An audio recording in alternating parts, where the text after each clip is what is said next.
China exports to the U.S. have plunged as President Trump's tariffs hit. So, with both nations showing signs of recalibration, what direction will this high stakes trade war take? I'm Veronica Dudo. Let's find out. This is In America Today from the Ticker News Studios in New York City.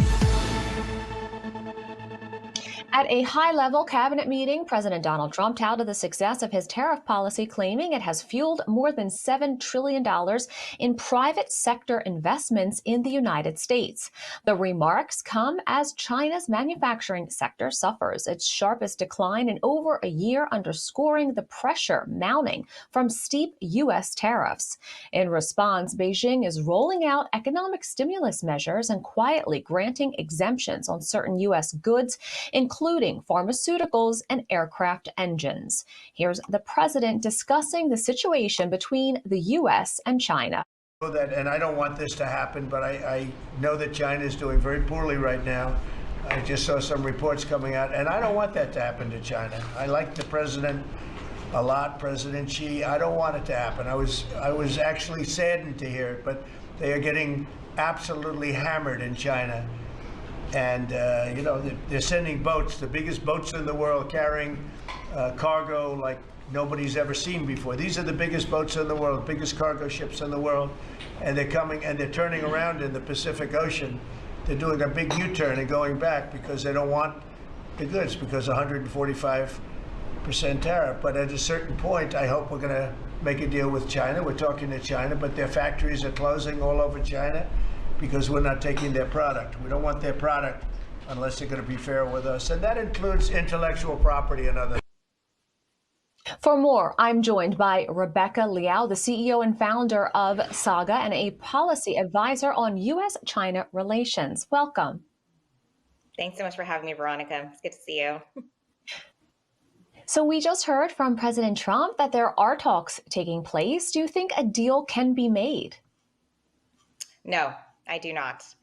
And I think the erratic nature in which President Trump has pursued tariff policy does not give anyone, whether it's an ally of the United States or an adversary, any sort of confidence that we have the ability to structure an international agreement with the complexity of something like tariffs. So I think what President Trump has tried to spin his tariff policy as is a strategic play against the People's Republic of China. And so first, tariffs were announced against pretty much the entire world, including our major trading partners. And then when China started to react, that's when President Trump pulled back and said there's a 90-day moratorium on tariffs for the rest of the world, excluding China. So the current tariff rates are set at 145%, U.S. going into China, and then China going to the U.S. 125%. So we definitely have a bit of a trade war going on.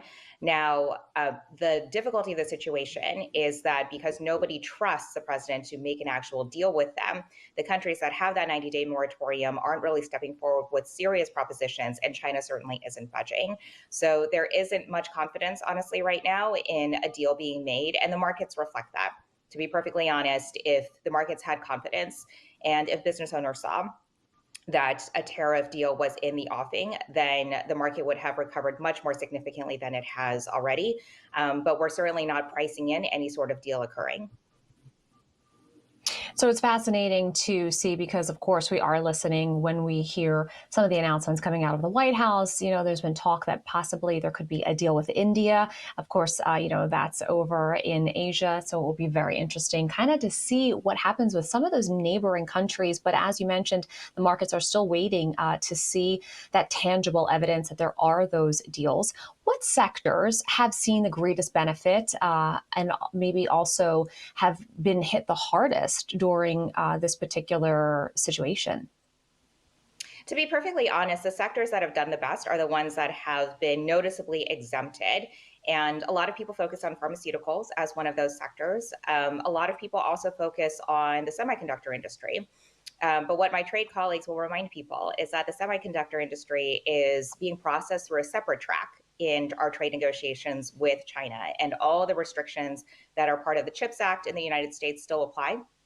And the US is still looking to implement those. And therefore, it's on an entirely separate track, which is why pretty much no industry has been spared in this trade war. Now, what are the industries that are predominantly hit by this? It is sectors in manufacturing and consumer goods in particular. So any sort of industry that relies on a heavy amount of imports coming in from outside countries. And I think what Americans are finding out now is that there is a great deal that is imported from the outside, and that's why we have a trade deficit with the world. So I think that we're going to start seeing a lot more pain, honestly, across average Americans as these tariffs take effect and roll out over the course of the next few months. Now, of course, as you mentioned, there is that trade deficit. What would your message be to the everyday average American, those on Main Street who are watching this? Of course, we're hearing national security issues when you look at some of the pharmaceuticals that are made abroad, trying to bring that back to the United States. Kind of what would your message be to them as to what we're seeing now? I would say that your family matters more than anything else, and your well being matters more than anything else. This previous election, so the 2024 cycle, was based on grievances about inflation, about the state of the economy, about the lack of job prospects, whether you have a job and you're not growing, or you're looking for a job, you're not able to find one. It was based on economic uncertainty. And Americans have every right to want welfare for themselves and their families. And honestly, that same instinct should carry through as they observe tariffs being rolled out, as they observe the tariff policy being played out across the global stage. You have every right as an American to want a good life for yourself and your family. And if that led to the election of President Trump, well, that should also be the criteria by which the president is judged. And so far, the tariff policy has not helped his case at all. And so I think Americans should definitely hold their representatives in government accountable, and they should make them work for the American people as they were elected to do. So I would tell people, the administration is going to try all manner of methods to try to convince you that this is a long-term play, that you have to accommodate rising prices, that you have to deal with supply shortages in your favorite stores, for instance. And this is all for the good of the American manufacturing economy, for other sectors in the states that have fallen behind. And you will realize the gains from that, many years down the line, but you have to sacrifice now. I think Americans should look at that claim, evaluate it, and if it doesn't work for them and their families, well, then hold their representatives accountable. Now, just focusing again on the U.S.-China situation, China's factory slowdown is the worst in 16 months. How much of that is directly tied to U.S. tariffs, and how long can they sustain that? I think that the tariffs have accelerated the decline of the manufacturing industry, especially for cheaper goods in China.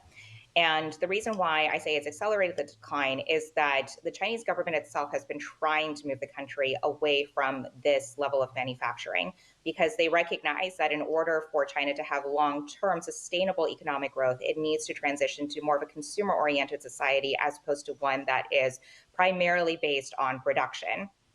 And so they have tried to move up the supply chain, if you will, in terms of the value that their goods add to goods that are shipped around the world. And so they have been trying to make this transition. I think what the Chinese government is trying to figure out right now is, does this transition mean that they are going to have to make these changes a lot faster in terms of economic reforms because the tariffs have forced their hand? Or are they going to have to bear short-term pain because this was completely unforeseen and unwanted? I think the verdict is out on that.